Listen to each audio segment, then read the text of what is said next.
पीलीभीत से बड़ी अपडेट आपको बता दें, 15/4/2022 को श्रीमान पुलिस अधीक्षक दिनेश कुमार पी तथा श्रीमान अपर पुलिस अधीक्षक पवित्र मोहन त्रिपाठी की उपस्थिति में पुलिस लाइन पीलीभीत में साइबर सेल टीम पीलीभीत द्वारा जनपद के प्रत्येक थानों पर साइबर अपराध संबंधी पीड़ितों की त्वरित सुनवाई हेतु थानों पर गठित साइबर हेल्प डेस्क के प्रभावी क्रियान्वयन तथा साइबर सिक्योरिटी के संबंध में गोष्ठी का आयोजन किया गया, जिसमें श्रीमान पुलिस अधीक्षक दिनेश कुमार पी द्वारा गोष्ठी में सम्मिलित साइबर हेल्प डेस्क के अधिकारियों कर्मचारियों को साइबर अपराध संबंधी पीड़ितों की त्वरित सुनवाई एवं समस्या के निस्तारण हेतु आवश्यक दिशा निर्देश भी दिए गए। आपको बताते चले, साइबर सिक्योरिटी के संबंध में भी जानकारी दी तथा श्रीमान अपर पुलिस अधीक्षक द्वारा थानों पर गठित साइबर हेल्प डेस्क पर नियुक्त नोडल अधिकारी एवं साइबर हेल्प डेस्क कर्मियों के कार्यों की समीक्षा भी की गई। अन्य साइबर अपराधों के बारे में जानकारी दी गई। आइए जानते हैं पूरी रिपोर्ट हमारे संवाददाता के साथ। लोग थे, अधिकारियों में थे, सीडीओ साहब हों, कप्तान साहब हों, हमेशा थे, परिवार की तरह थे, आज भी हैं। तो वो कभी फील ही नहीं हुआ। मतलब अगर आप कहेंगे कि साहब हाँ एक खुशी है कि बड़े जिले में जा रहे हैं, पर एक दुख भी रहता है कि जिन लोगों के साथ टाइम स्पेंड किया। मेरी वाइफ को तो फर्क ही नहीं पड़ता कि मेरा है या सिद्धार्थ नगर है, उसका तो अटैचमेंट आज उस घर से है जो घर उसने 3 साल में उस जगह को बनाया है, और उस घर को उन्होंने बनाया भी है। हर चीज उस घर में जोड़ी बनाई, सब चीजें उस हिसाब से की। ऐसे नहीं कि सरकारी घर है, एक पर्सनल घर की तरह उस घर को डेवलप किया। तो उसको छोड़ने का अटैचमेंट सबका रहता है।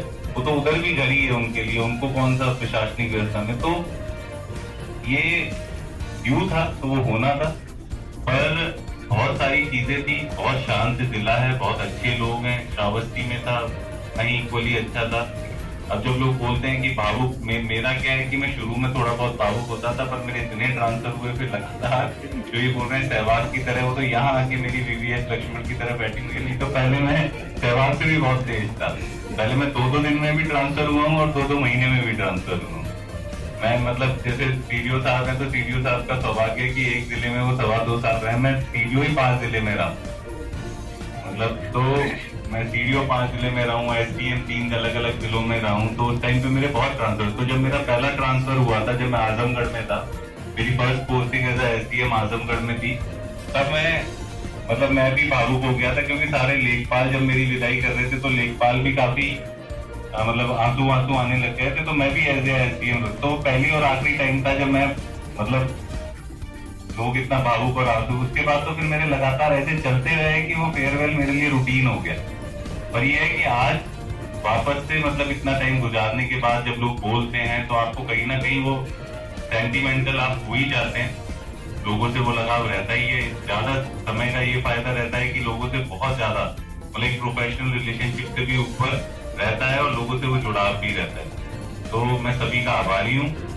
कोशिश हमने, जैसे सब लोगों ने की, कोशिश हमने हमेशा की है कि ठीक है, बहुत बोलना या किसी को डांटना, और थोड़ा अंतर है पूर्वांचल में और पश्चिम यूपी से या राजस्थान हरियाणा से जो आदमी है उसकी बोली थोड़ी डिफरेंट होती है। वो तो मैंने टाइम के साथ पूर्वांचल में रहते हुए मेरे थोड़ा प्यार से मैं बोलने लग गया हूँ। नहीं तो शुरू में मैं भी बहुत ऐसे ही बोलता था और मैं तू तड़ाके से ही बोलता था, और मुझे लगता था कि मैं 4 बार बोलता तो यहाँ के लोग, मतलब मैं जब आया था यहाँ पे राम समुद्र जी हैं लेखपाल संघ के, मैं आया, मैंने खटाखट बैठक लेनी चालू की लेखपालों की, तो 3 दिन पूरे लेखपालों ने ज्ञापन दे दिया कि साहब डीएम साहब बड़े बदतमीज आदमी है और हमें गधा वधा और ये सब मीटिंग में बोलते रहते हैं। बोला मैंने किसी को नहीं था, मैंने तो एक अनालो तो इनका दबाव सक्सेसफुल भी रहा। मैंने बोला उसके बाद मैं कोई मीटिंग नहीं लूंगा लेखपाल संघ की। अब तहसील में जाके तो ये भी सक्सेसफुल हो गया कि चलो अब डीएम साहब तहसील में आके तंग नहीं कर, तंग करना नहीं, किसी के पीछे पड़ना नहीं है।